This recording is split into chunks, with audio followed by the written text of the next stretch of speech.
profits of whatever he sold, and would need to consult with you in the future. And then the third case, which was the taxi driver, who you hire for 3 hours, during that hour that he's waiting for you for the appointment, provided that you told him that he doesn't have to be back for another hour, he can use that time to drive other people, to Uber other people, and he doesn't have to share any of that with you, and even lechatchila, he's allowed to do that. Unless, like we said, you told him, please wait here because I'm not sure how long I'm going to be. Okay? All right. Now let's take a look at Sif Yud Gimel. Let's look at the new Sif in the Rav Shulchan Aruch. Rabbi, did you mean to, sorry for interrupting, did you mean to be sharing the screen? Yes, I did. Thank you for reminding me that I had forgotten one vital step. Okay. So, imnosan taliso leumen latakna. You give your cloak or your talis to an artisan to repair. You bring it to the tailor. B'kablanus. And this is not schir yom, this is kablanus. What's the difference, remember, between a schir yom and a kablan? Anyone want to remind? By the hour or the job. By the day or the job, right? The kablan is a person who's hired for the job.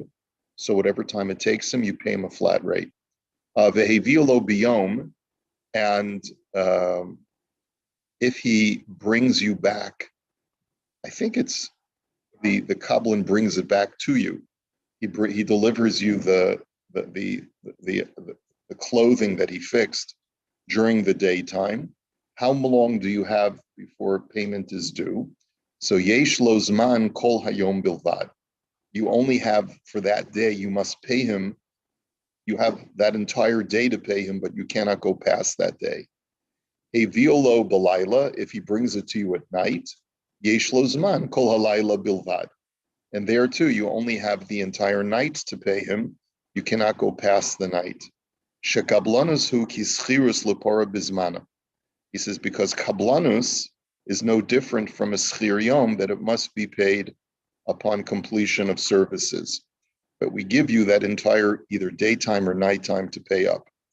Aval kol zman shahatalus biad ha'uman, afal pi shegamra v'kol samalachto, eno over afilu hi etzlo kamiyamin. But that's only if he delivers it to you. But let's say it's still in his shop. And he says it'll be ready Thursday, and you don't feel like coming Thursday, you feel like coming the following Monday. He says you're not oiver, even if it's there for many days. Why? And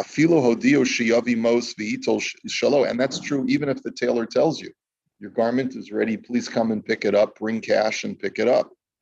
And the reason is, he says in the parentheses, Shekaven sheyesh biyad ha'uman mishalo keneged scharo enani korebo lo sa'ashok b'yamotitain shein ze oshek. He says, because there is your garment is the security for the payment.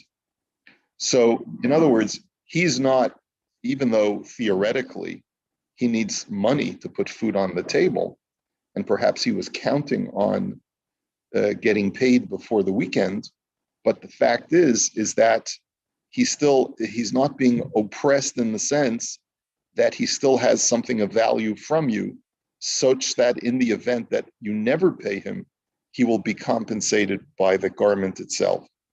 Now, we'll see, there are going to be obviously circumstances. How long do you have? Do you have 30 days? Do you have longer? Do you have less? But he says, Umizeh yesh lilmod she'im nosein mashkan lopoel eno over klum af im yesh lo mo'os v'tzarech lahem. From here we can learn that if payment is due to an employee and you have the cash, but you need it for something else. So remember, we said that if you don't pay him in his day, you're over on Bal Tolim. However, if you give him security, you say, listen, I'm not able to pay you today, but take my watch or take some product just as security from my warehouse until I can pay you. and then you'll give me back the product, and then I'll pay you. You're giving him basically collateral that you're good for payment. So then you're not in violation of Bal Tolin. She'im ein lo mos, ein tzarach litein mashkon, ela mimidas chasidus, kamoshi yizboyer. He says, that's only when you have the money. Let's say you don't have the money to pay him. Something happened between the time you hired him and the time that payment is due, and for whatever reason, you don't have the cash. So in that situation, you're not even required to pay him, to give him collateral. You can just say, I'm really sorry, but I don't have it. And as soon as I get it, I will give it to you. You're not over on Bal Tolin unless you have the cash and you don't use it to pay him. Now, the question, but there is a midas chasidus. It is an act considered an act of added piety, again, above and beyond the letter of the law, that even when you don't have the money, give him something of yours, a personal effect, some collateral, just to show goodwill, that even though it was wrong that you don't have the money to pay him, but you're not in violation of Bal Tolin, but at least you want to show him that you don't mean to keep him waiting. Okay, so let's take a look at some of the details in the Imrei Yaakov, shall we? Okay. Bekablanus. So just to define the term bekablanus, ainu shehauman mekabel alav la'asos malachto bekach bekach. What we mean is that the worker basically charges a flat fee for the service to repair, let's say, a torn hem or something like that. Okay, fine. We'll take a look, see what the viewer are about shortly. Shekablanus hu kischirus, and then we're on page Reish Mem Vav, and he says the reason is that you have the whole day or the whole night to pay him is because in this respect, kablanus and schirus are the same. B'davka bazeh she'etzem hatalisu shalo, v'lo nasan la'uman rak l'takna.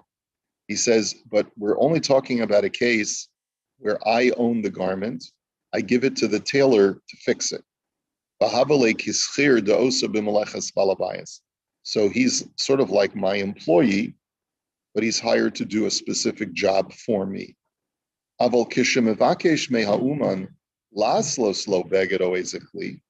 let's say I hire a tailor or some other manufacturer to manufacture a garment for me. Okay, I hire someone to make a dress.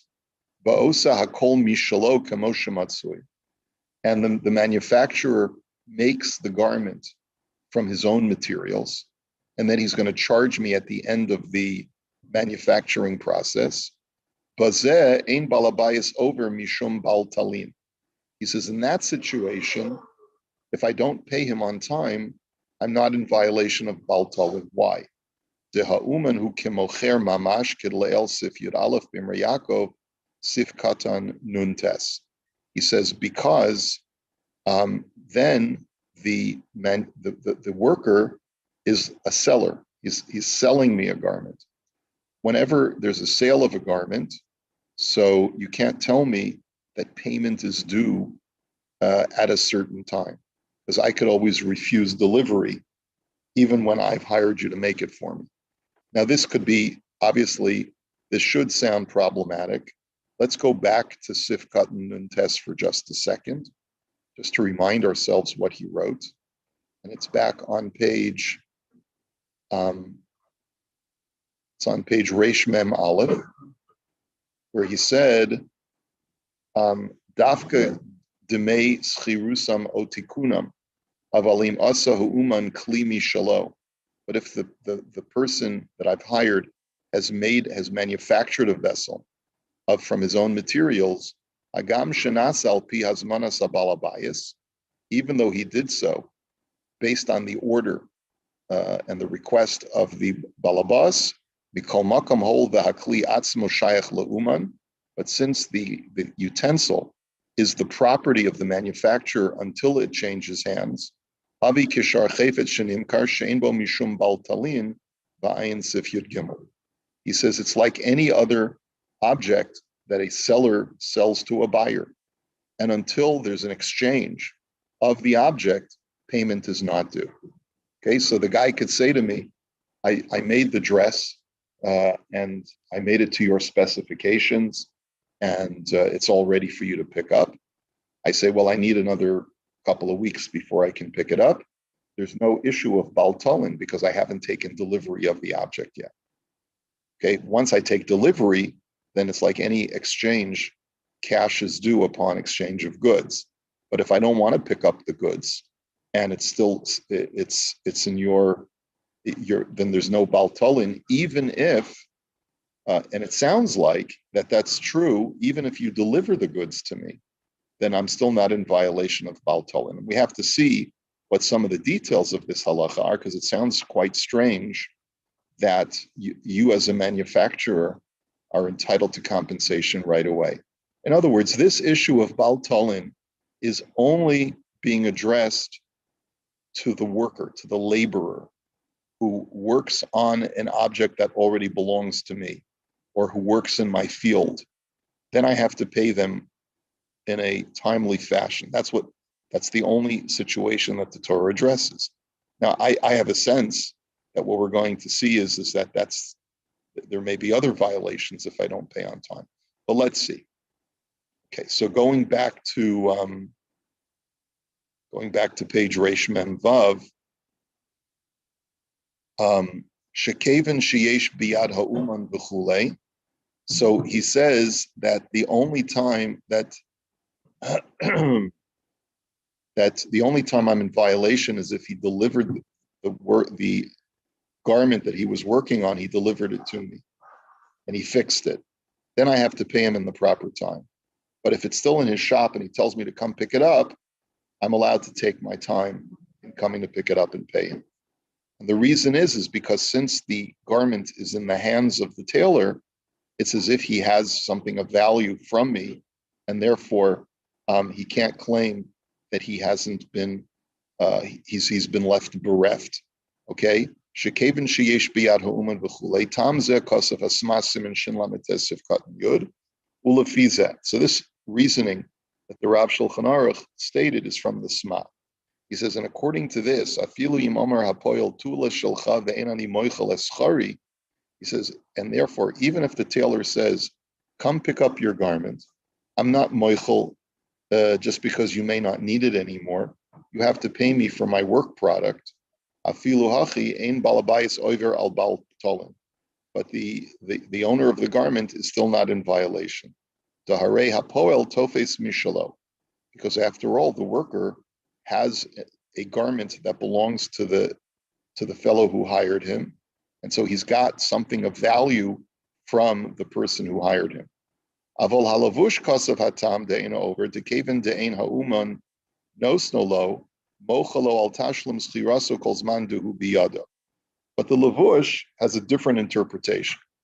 The lavush says that the reason why you're not over on baltalin is because the fact that he's still holding on to the garment, this tailor, is an indication that he's forgiving payment so long as it's in his possession. Because if he was really desperate for the cash, he would bring it over to you. Umashma midvarav the impiresh va'amar tula shelcha ve'enani mochalach al tashlam aschirus. And it sounds like from the lavush that if the artisan says specifically, Mister, you got to come pick up your stuff. I need the money. I need to get paid. And he says, and that therefore it's expressly stated that he's not moichel. He's not forgiving he's not saying, oh, I don't need it right away. I don't need payment. But if he tells you, I need the money, afal pi delonatal balabayas is atalas afilu hachi over, v'chein kasav ha'meiri baba metzia kuf yud beis v'tzarachiyim. So it sounds like that according to Lavush, you will be in violation if the fellow tells you, I did this job for you. I fixed your suit. I fixed your dress. It's $100 job. Now come and pick it up. I don't want to have to deal with selling this item in order to get compensated. Come and pick up your suit or whatever it is. And it sounds like from the Lavush that if I don't pick it up, then I am in violation of baltalin.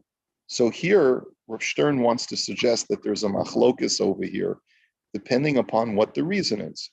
If you hold that the reasoning is like the Sma, that as long as I haven't picked up my garment from the tailor, he has something of mine of value, and that's sufficient to mitigate the fact that I haven't paid him yet. In other words, the fact is you have something of value. In a worst case scenario, you can always sell the item. So therefore, the argument goes, I'm not in violation of Baal Tolen because you have something of mine that's of value. So that's one way of looking at it, in which case, so long as I haven't picked it up, I'm not in violation. But according to the Lavush, the reason is that we assume that a guy who's holding on to it and is not going nuts to get it out of his store is basically saying it's okay. Whenever you want to come, you can come pick it up from my store. It doesn't bother me. So therefore, according to the Lavush's argument, once an artisan makes it clear, I need you to come pick this up, I want to get paid. So then you have an obligation. And if not, you are over on Baal Tolen. And he leaves off by saying, Vitzarech iyun, and it needs further analysis. Now, we're going to take a look. We'll take a look in the Biurim shortly. Yeah. Sometimes companies, I know it happens with our company, whereas we will make merchandise for stores or individuals, and we pay for the materials, pay for the labor, everything like that, and it's sitting there, and they don't want to take delivery until later on or whatever. Right. And it doesn't seem fair that they've put in the order. I mean, many times. So, I mean, what we just saw in the Imrei Yaakov a few pages ago is that there's no Baal Tolen in that situation because it's an exchange of goods. It's a sale. You're not viewed as you're viewed as a manufacturer and a seller instead of a laborer. Even though labor was involved in the sale, but we apply the laws of purchases and sales in that scenario. And therefore, so long as the buyer has not taken delivery, he's not in violation of Baal Tolen. Now, he may be in violation of other things, right? Because we're going to have to get clarification on that.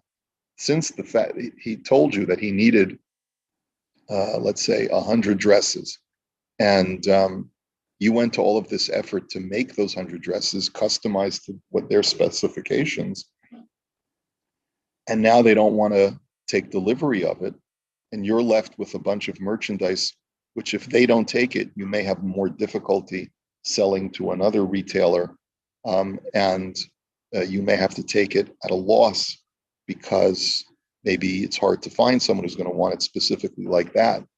That I think you have a real case, but we have to figure out under what category that falls. We haven't seen that yet. So let's continue doing our due diligence, our research, and eventually I think we'll find something. Okay, now, next in the Imrei Yaakov. No seid mashkon lepoel eino over. If I have difficulty paying my worker on the day that payment is due because I need the money in order to pay rent or something like that, so then the halacha is, as long as I give him an object of value as collateral, I can mitigate the isser of Baal Tolen. He says, "Debazeh havale kipor lo chovo v'suleka isser Baal Tolen," because the collateral itself is a form of payment in a worst case scenario, and therefore I'm not over on Baal Tolen. Even if the employee gives me back the collateral the next day and I give him cash. But the fact is that since I've given him something of value, he can use that as payment, and therefore I'm not over on Baal Tolen. And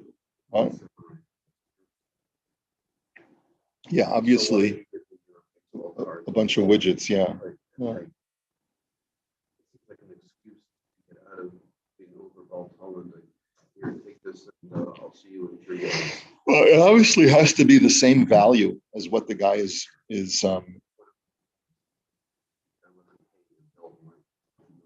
Right. So Ehrlichkeit is one thing, right? So Ehrlichkeit would say, make sure you have the cash to pay him when payment is due. But there will be certain situations where you simply don't. You thought you'd be able to pay him, and now you can't. And if you do pay him, you're going to end up in big trouble with another situation. So do whatever you can to pay him. But how do you mitigate Baltalin? Say to him, listen, take a bunch of stuff from my warehouse or from my house.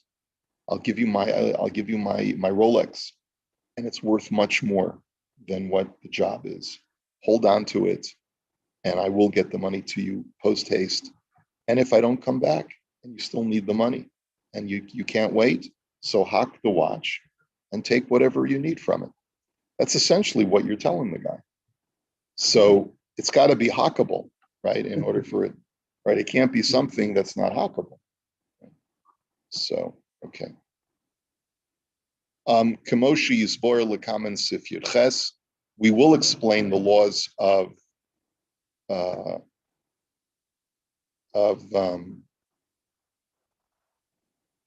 this Midas Chasidus later on in Sif Yud Ches, that you have to be Erlich. And even if you don't have the money, where you're not over on Baltolin, you should still do the right thing and give him some collateral. Okay, so that concludes. That wasn't a lot of Imrei Yaakov, but there seemed to be a lot of biurim over here, because there's obviously this is leaving a bad taste in our mouths, right? Okay, so first of all, let's take a look at the Likutim. Kol Hayom Bilvad.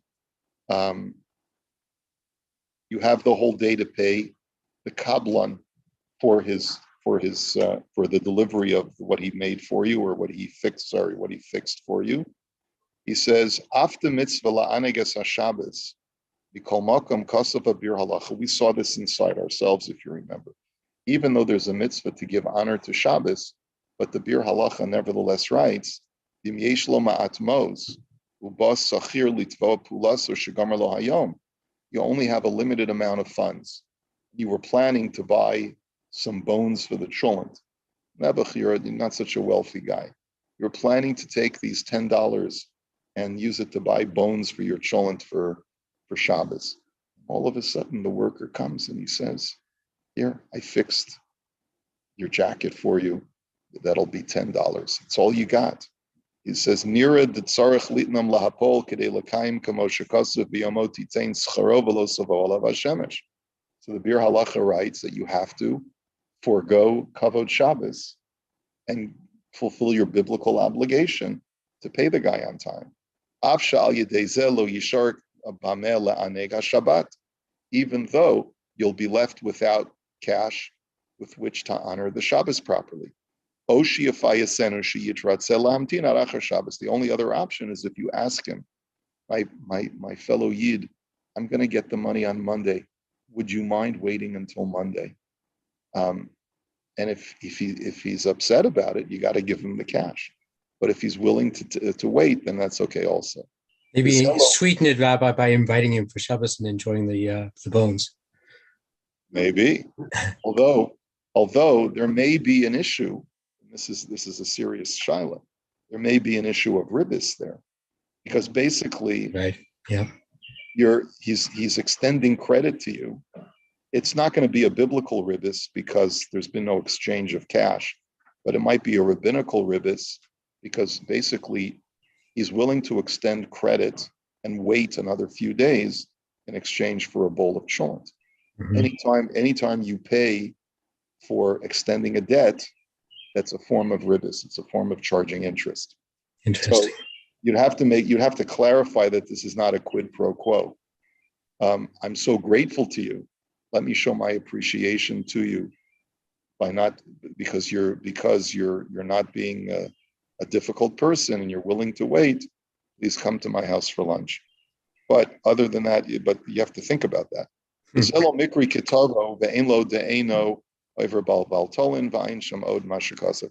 says the fact that you had earmarked that money for kavod Shabbos does not mean that you can exempt yourself by saying, I'm sorry, I don't have the money. You do have the money, but you wanted to use it for kavod Shabbos. And if you remember the language of the Bir Halacha, being mechabed Shabbos, according to most poskim, is a rabbinic law, right? So you can't justify, I got to do. right? I have to do kavod Shabbos, right? No mitzvah is more important to me than Shabbos. Well, what about my getting paid? Shabbos is more important. No, you don't have a right to do that. You have to do what's right according to halacha, the Mishnah Berurah says. And furthermore, he says that even if you say that Shabbos is a biblical, kavod Shabbos is a biblical law, but it's a mitzvah aseh, and you can't justify fulfilling a mitzvah aseh if it means you're going to be violating a mitzvah lo aseh of not paying your worker. So remember your priorities, your halachic priorities as well. It's like the guy who goes to the doctor, to the specialist, and he says, I need you to take care of me today. And the doctor says, I got a whole room of a waiting room of patients. No, doctor, I'm telling you, this is okay, fine, but you're going to have to pay me because I don't have what to pay you. He says, well, then why did you come to the most expensive specialist in town? He says, because when it comes to my health, money's no object, right? That's the old joke, right? When it comes to Shabbos, money's no object, right? But what if it's on someone else's cheshbon? It's on someone else's, on someone else's tab. That's the idea. You can't allow your religiosity, your piety and your fervent devotion to religion cause you to neglect your obligations to your fellow man. And here it's your financial obligations. And that's the whole theme of the Bir Halacha, the Chafetz Chaim that we saw inside. Okay, so now let's go on. Let me just see if there's any other likuts in here. I don't believe so. Oh, Shem Nosein Mashkon. If you give the fellow security, then you mitigate the violation of Bal Talin. What would happen if instead of giving a collateral item directly to him, you instead give your Rolex to a guy and you say, here, acquire this on behalf of the guy who I owe the money to. And that way I'll mitigate being over on Bal Talin because it's his now. He says there's different ways of looking at that. Umistavra shekol shebiyad hapoel lelech v'likach shuv eno over bein nisratza hapol bein lo nisratza v'haleka lo salin itach. He says as long as the worker has the ability to pick up the object of value and take it as his, then you're not in violation of Bal Talin. So obviously, if he doesn't know about the fact that you've given him the Rolex, that's not sufficient. He has to be able to come and actually pick it up. So let's say I owe you the money and I go to Ron instead and I say, Ron, I can't pay Moish, but do me a favor, take my Rolex as payment collateral for Moish. And that way I'll be able to avoid the biblical prohibition. Well, if Moish doesn't know about it, then I haven't done anything of meaning. I have to then notify Moish and I say, listen, I gave a Rolex to Ron. Anytime you want, you can pick up the Rolex as payment or collateral. And if you really need the cash, go hock the watch and it's yours. But I will have the cash on Monday. If you're willing to wait, do me a favor and wait till Monday and I'll bring you the cash. But I want you to know that you have collateral in order to make you feel secure. Okay. Again, it's not going to help a guy if he's got to buy groceries for the weekend. Right. So, well, there could be a number of scenarios where, let's say, I couldn't find you, or whatever the reason is, whatever scenario you create for yourself, the question is, have I fulfilled my obligation by giving the collateral to a third party? So the answer is, as long as you know about it and you can come pick it up at any time, I'm yotzei my obligation. Okay, we'll look at the Biurim and Mirz Hashem tomorrow. I'm sure there's much more here. Have a great day, everybody.